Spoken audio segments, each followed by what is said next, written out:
Well, they said 9 more games to go for perfection. Florida Gators won their first one tonight and off and running, beat Missouri. We're going to have a short show tonight with our buddies Franz Beard, Mr. Gator Basketball, and we're going to have Loren Meadows on here with us.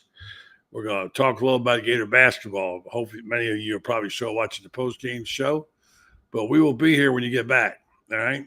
And talking Gator Basketball. Come join us. Tell your friends and neighbors the Buddy Martin Show is about to be on the air. I know it's not expected, but we're here, and we'll be here.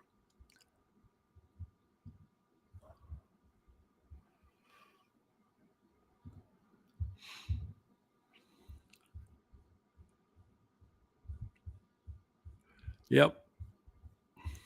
It's us. Yes,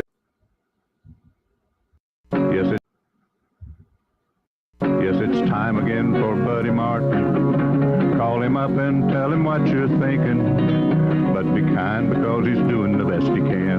Better, stronger, faster. Mama says that alligators are ornery because they got all them teeth but no toothbrush. Hey, what if the voice calls while you're gone? Take a message. Bye. You ready, champ? I'm ready for this my whole life. I'm incapable of small talk. But that's why you love me, right? Kind of intimidating to be in the presence of so many great athletes.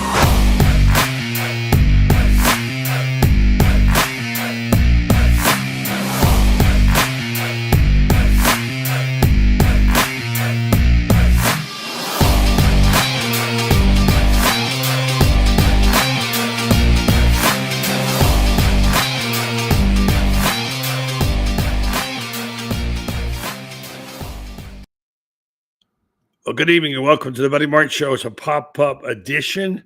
Gators off and running to a big win tonight. We'll go a lot talk about it with Franz Beard and Loren Meadows tonight on a brief pop-up show. Come and join us. Tell your friends and neighbors the Buddy Martin Show is on the air tonight again. Let's go to the orange and blue room and see if our guys are standing by. I know they are. First of all, Mr. Gator Basketball, Franz Beard, good evening to you. Francois, how are you doing? Well, obviously better now that the Gators have closed this thing out because they let the game get a little bit too close and they were sloppy with the ball. Didn't rebound great for about the first, I'd say 25 minutes of the game. Last 15 minutes, Florida just killed them on the boards. But those first 25 minutes, they gave up way too many offensive rebounds, turned it over too many times. They kept Missouri in the game. Missouri's a good basketball team, make no mistake about that. But Florida kept Missouri in the game. Florida should have scored 120 points. Yeah, Missouri should have scored about 60 tonight. Yeah, and by the way, got out rebounded tonight too. So it was a kind of a crazy first half. They got up big in the first couple of minutes, and then actually Florida out rebounded them 32-31. Oh, did they? Okay, I'm sorry. Yep. I thought I heard they've got out rebounded. I've heard the players talking about it. Anyway, Missouri was a dangerous team, a team that scared me to death. This kind of team would reach up and bite you at a time like they did to them once before. Let's go get our colleague Loren Meadows here and join in the conversation and talk about it. Let's see about what we expected. Maybe, I don't know what I expected. It's hard to know what you get. And this is not a crucial situation for Florida right now. They can lose and be okay. But while I'm getting Loren, why don't you go ahead and talk about what's next for the Gators? Well, they're going to get the winner of Kentucky and Alabama. I think the Gators would probably prefer to play Kentucky because they've beaten Alabama already. In fact, they've beaten Alabama 3 consecutive games now. But they'd like, I think, to get back at Kentucky. Kentucky beat them first game of the year. And I think they'd like to come back and say, okay, we got you back. You got us once, we got you back. So I think if they really had to say, this is what we want, then they would. But right now, I don't think it matters. I think what matters is they're going to show up, and whoever the other team is will show up as well. And the Gators are going to get on the floor and play them. I'm not sure about that. Loren Meadows, who would you rather play? I think at this time you just got to stand them up and knock them down. So I think the Gators, it's more about surviving and advancing. I think Alabama could be a tough. It's either way. I think right now Kentucky's a little banged up. So if you just put piece to piece, then I would say the Gators would definitely rather face Kentucky just because Kentucky's a little banged up. They're without Lamont Butler and a couple other guys have kind of been banged up. So it's a different team than they saw in early January. But, Buddy, I think what you're referring to about the rebounding margin, it's uncanny. They were out rebounded offensively on the offensive glass. That's right, yes. I think it was 18-9, but they won the rebounding battle 32-31. Yeah. But like Franz said, 16 turnovers, uncanny, but I think it speaks to, in this trip that they're going to take to get these next few wins out, it's not always going to be pretty, but you still find a way to win. And our good friend Nat Blaylock texted me and said the Gators are up double digits and they're playing like it's tied up. And I think that's a mark of what this team is. It just continues to fight, continues to lean on people, and Houck and Condon were just unbelievable in the second half. Obviously, the three guards showed up and played extremely well. And Missouri's got a good team. They're going to be a tough out in the tournament, very physical, downhill team with penetration.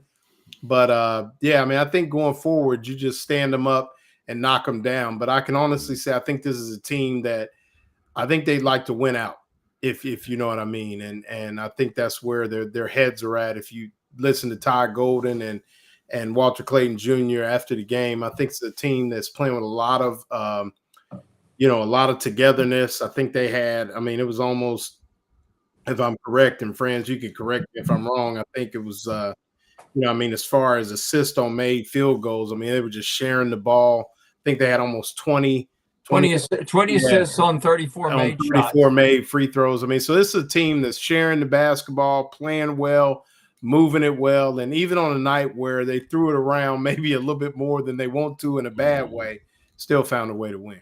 Here's the thing, too, about the rebounding. Missouri was sending 5 guys to the boards on every shot, and the reason they were doing that is that was their strategy, was to keep Florida from getting the kickouts. Florida is like the number 2 or number 3 fast break team in the country right now. The stats prove it out. And the best way to do that, you send 5 to the board and you limit Florida's ability to rebound the ball and kick it out. Because the Gators send 2 guys to the boards, period. That's it. And the reason they do is they want to run the ball. They want to get the ball out in a hurry. And the best way to stop that, send 5 to the boards. You crash the boards. And all you got to do is look at Missouri's rebounding stats there. They didn't have anybody with more than 4 rebounds. They got 2, 3, 2, 4, 3. Yeah, the whole thing is based on guys just crashing the board. So sending 5 to the boards to do it. Yeah. Up the right-hand corner of your screen, you'll see Get Your Bracket. Somebody explain that. Franz, you can help me. This is a new relationship we've got with the people at ErnieSports.com. Franz, you're dropping things again tonight. you sound like me. You could, I don't know about you. I've given up on the ESPN's brackets the last few years. It's too complicated. I get all messed up. So these people came to us and said, would you be willing to help us get people involved in our brackets? It's called Ernie Sports and Ernie.com. And Franz is going to be the representative. And what you can do is you can just go to Ernie.com. Brendan has that. There's your code top right-hand side. Yeah. And get those brackets and fill them out and send them in, because you're representing against other teams like Auburn. There's a big challenge just to see who can get the most people in it. And there are cash prizes for. And you can make some money. Hey. Make some money. And you can also get the bragging rights. If your team wins, they bring the trophy down and put it in your location for a year. for the team that wins. So the good people looking forward to it. Franz, and I know you are too as well. Franz will be headed out early next week for the tournament. I think Loren may end up going to San Antonio at some point in time, but let's not get ahead of ourselves. Let's just get out of Nashville first. Tonight was a step in the right direction. Big Dogs played great. Second half, they disappeared. And it's remarkable what happened to the guards. But on the other hand, it's great to have a big guy step up and knock everything down from the foul line, isn't it? Well, here's the thing, buddy. You look at the guards, Walter Clayton Jr. Let me see something real quick on. I don't know how many shots did he take. He did not take a shot from the field in the second half. Spent the whole time passing the ball, moving the ball around. Of course, he was also out for about 4.5 minutes. Yeah, what happened to him? I turned over and looked back. Cramps. Yeah, just cramps. I looked up, he's coming out of the locker room. I didn't ever hear what happened. He just had some cramps there, and that's what they were talking about after the game is got to get him really, really hydrated tonight. So because you got to play 3 games in 3 days. Hydration right now is every bit as important, if not more important, than eating well and getting the rest. Yeah, so they're going to get him hydrated up. I wouldn't be surprised if they stick an IV on him tonight, just to be sure that come tomorrow, because it's a short turnaround. Florida plays 3:30 tomorrow afternoon. So that's a short turnaround. Yeah, it is. Some comments tonight from our friends. Let's see what we got here. David Baldoff, daily to you. Perry Mason, go Gators. Baseball team lost to Tubman. What happened there, friends? I didn't see that game. Tennessee had a big inning. Florida was down 4-3. Top of the 6th, bases full, 1 out, and when you know it, hit into a double play, killed the rally. Tennessee came back, got an insurance run, wins the game 5-3. Gators played well, just not well enough. The kind of game you expect with the number 1, number 6 teams in the country playing each other. Yeah. Well, they want to know what you thought of the Zebras, friends. David Baldo fast. Well, here's the thing. Terry Oglesby, his reputation is he's going to call a lot of slap fouls. And he did. That's how they were getting the turnovers. They come over there, they're slapping hands and getting turnovers against the Gators that way. And that's his reputation, is he's going to let that call go. A lot of officials will make that call. He lets that call go.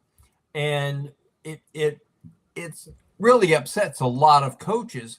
But I'll say this, he calls it the same way at both ends of the court. So you really can't complain about it. I thought that they let a lot of contact go in the paint tonight early on. And they started calling the fouls. In the second half, I thought they did a better job of making the calls in the paint there. But Florida's turnovers, I would be willing to bet you that of Florida's 16 turnovers, I bet 10 of them were when a hand got slapped. And some officials will make that call. And for the basketball, a lot of times, Well, I think Don Rutledge used to say that the hand is part of the ball. Right. Itself. That's where I learned it from right. And Dean Smith used to teach his guys, bring the ball up like that. When you try to make a steal, come with the hand going upward instead of downward. And I asked that of Hank Nichols once, who was a great official, and he said he never makes the call unless you get a lot of arm with it when the ball's coming up. But he said I always make the call. If I hear flesh striking flesh, he said, and the hand is coming down, I'm going to call it every time. Mm-hmm. So it's one of these things. Every official has his little quirks. Some guys, it's no autopsy, no body bag. They're not going to call it. And then you get some guys out there that they will call every touch foul in the business. And I'm not happy with some of the officials. I'll tell you this much. I hope that the crew tomorrow, I hope Doug Sermons is calling it in there. I hope Doug Schals will be in there, but we'll see. I think those guys are really, really fair. And I think the stats that you find at Ref Metrics, I think you'll find that the stats bear that out. Call a very fair game. Yeah. Okay. What was the thing that impressed you the most? Loren, I'm going to step out and get my charge cord while you guys are talking. What impressed you the most, both of you, tonight about this basketball team? And are they tournament ready in terms of where they need to be at this point in time? Loren, Franz, you discussed that. Well, I think, Franz, I think we'll agree, 16 turnovers and you win by 16. I think that's, impressive in its own right.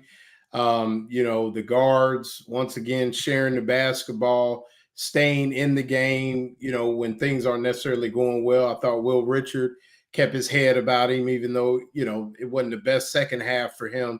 But their ability to almost lean on each other and find ways to create baskets, and then the big guys. But I think you take a team that beat you on your home floor, even though they shot the lights out, but 16 turnovers and you win by 16, I think is, I think they got to be at least pleased to get the win, but understand that, this road isn't easy. And you said it before, Franz, it's not the team that necessarily is the best team. Mm-hmm. It's the team that can play the best. And they found ways to win.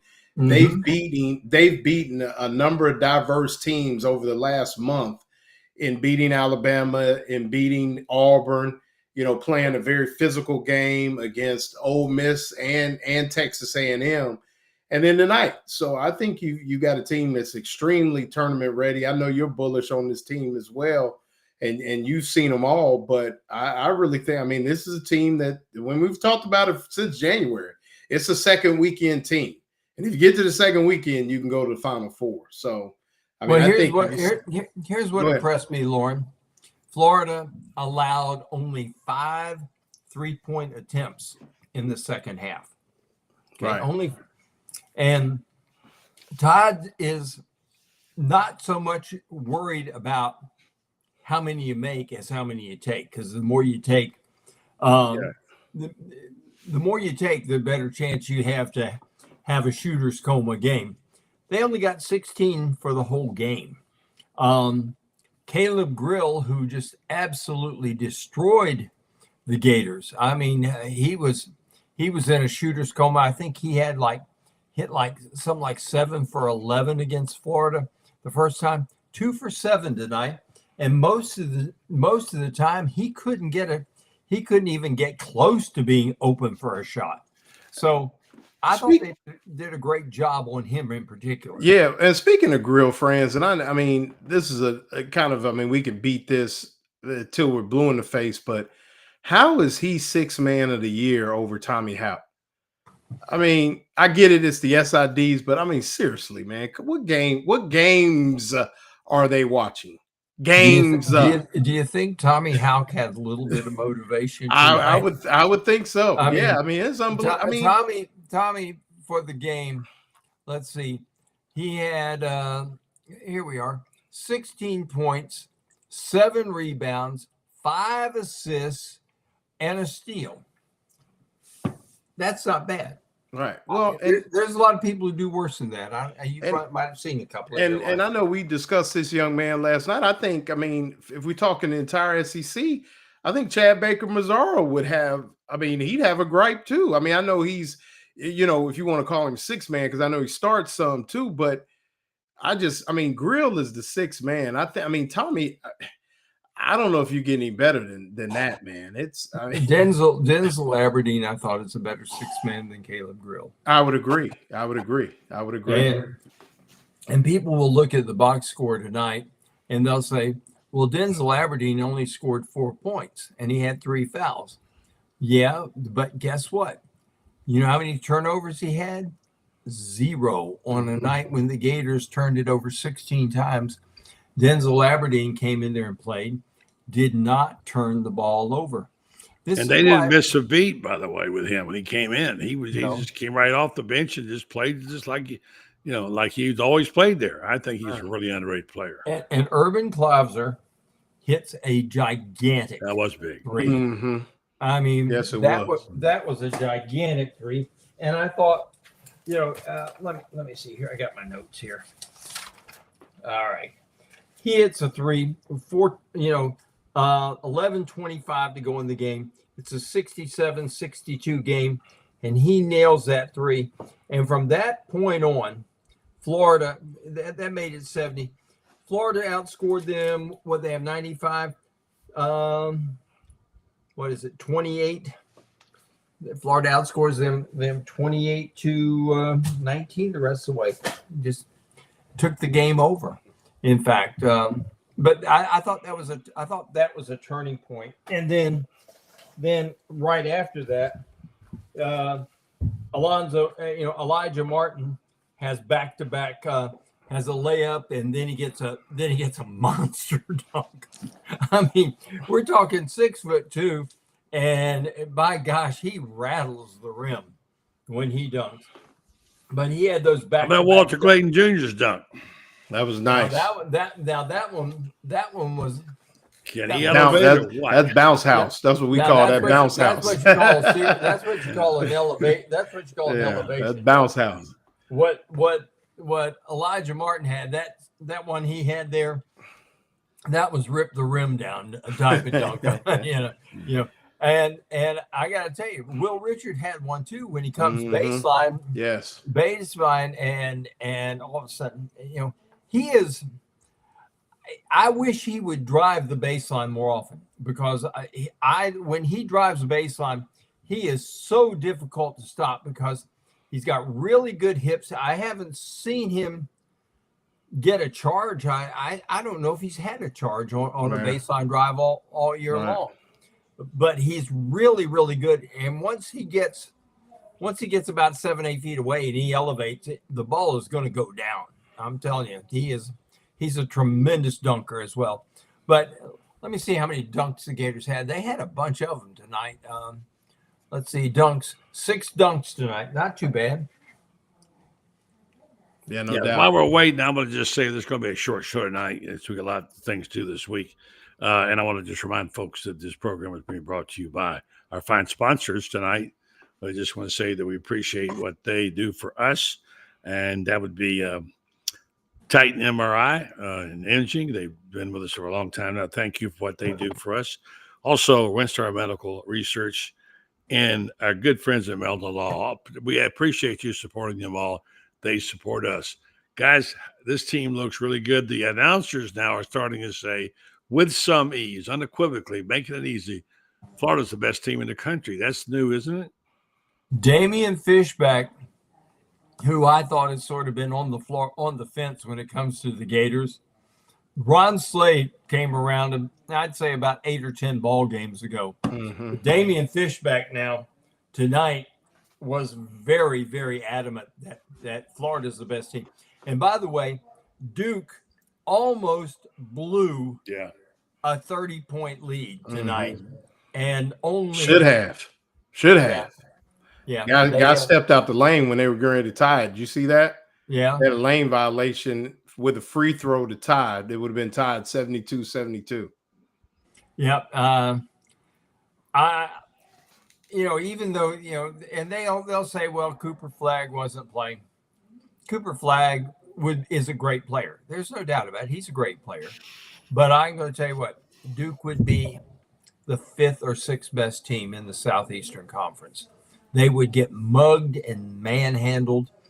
They live in a finesse league, and the SEC is not a finesse league. The SEC is bring your billy clubs, bring your brass knuckles, bring your switchblades, because you're going to need them over the course of a ball game. I think Carl Ravitch mentioned on more than one occasion, more fouls are called in the SEC than any other league. And the reason is the game's more physical in this league. That's why there are more fouls. It's not that some of now there are some whistle happy zebras. There are, I can think of 2 of them in particular that you guys have heard me call their names a bunch of times. Who was on the call for Florida 9? I didn't see the officials. Who were Rob Terry Oglesby was one of them. A guy named Courtney Green, who I'm not real familiar with. I've seen these guys before. Jeb Hartness. Jeb Hartness doesn't call a lot of SEC games, but he's been calling more and more. He's a younger guy. He's been in the league, I think, about 8 or 9 years. Yeah. But he's not one of the older officials in the league. I thought this is a game that deserved a better crew than that.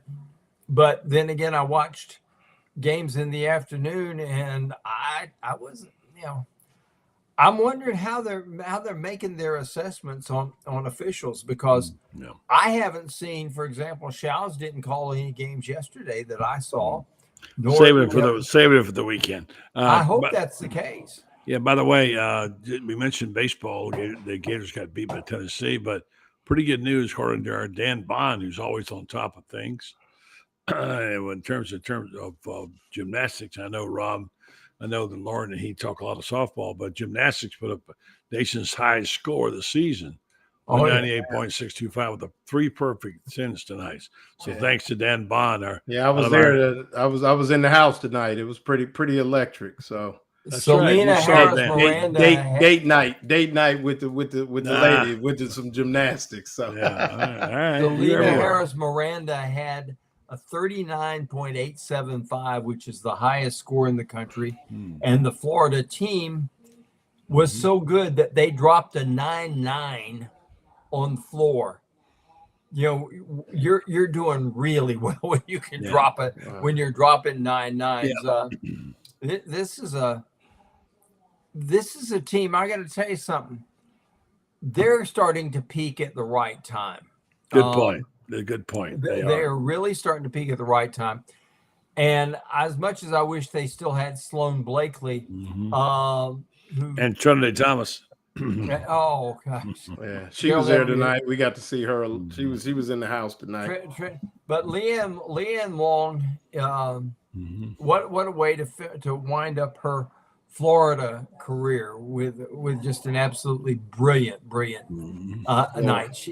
She had 39.725. She had a 10 on floor. So her last appearance on the Florida gymnastics, she leaves with a 10. And that's and what a good kid. I mean, just a terrific young lady. Buddy, let me give a shout out to. All right, we're going to quickly do that, and then we're going to go to the game because it's people are talking about the Alabama game right now. Go ahead. Let me give you a quick shout out. Those gymnasts, look at the SEC Scholastic Honor Roll, the academic honor roll every year, and you'll see just about. It's very rare that you don't see one of the gymnasts that's not on it. And they all graduate. They all make great grades, etc. You got to concentrate to be able to be on a balance beam that's 4 inches wide and 4 feet high, and do the stuff they do, and not break your neck. Yeah, it's really hard to keep up with all these teams. Buddy, George says that he ain't ready to commit yet. I saw that. He said, "Wait till we get to the Final Four, then I'll commit." Man, if that's what it takes, I don't know what to do for you, man. If you ain't committed by now, I don't know what you've been watching. Because I mean, seriously, like somebody saying, "I'll be a basketball fan when we get an All-American player." Right. Well, we got one of those too. I got one. I don't know. What would you have to do what else would you need to do to commit, Franz? If you wait until the Final Four, he said, I'm about ready to commit. So finish second in the best league, at its height in history. And I'll buy the stock when it hits 100%. Right. In 2007, there was no doubt that the Florida Gators were the best team in the country. The way they just mowed down everybody, starting at the SEC tournament. That was when Joakim Noah had his famous dance with Vern standing by. Still one of the funniest moments there's ever been. Vern and Billy Packer were speechless. I was speechless watching the replay today on Twitter. But that was the best team in the country. this is the best Florida team since then, and this is the best team in the country. Period. Yeah, I'm hearing somebody's TV on somewhere. Man, it sounds like it. ain't mine. Is it mine? No. All right, guys. All right, let's wrap here. This is what we're going to do. Someone wants to talk about the new expanded first base, not tonight. And one night we're going to talk about the fact that these huge men are playing this basketball game when they're 10 times bigger than they ever meant to be. They're faster, stronger, and they're playing this little sandbox. And no wonder it's physical. I mean, this is not the way Dr. Naismith drew it up, with the peach baskets. And no wonder we're having so many collisions. It's really a violent game is what it is. So great game tonight. Great win for the Gators. They're on their way. 1 down and 8 to go, gentlemen.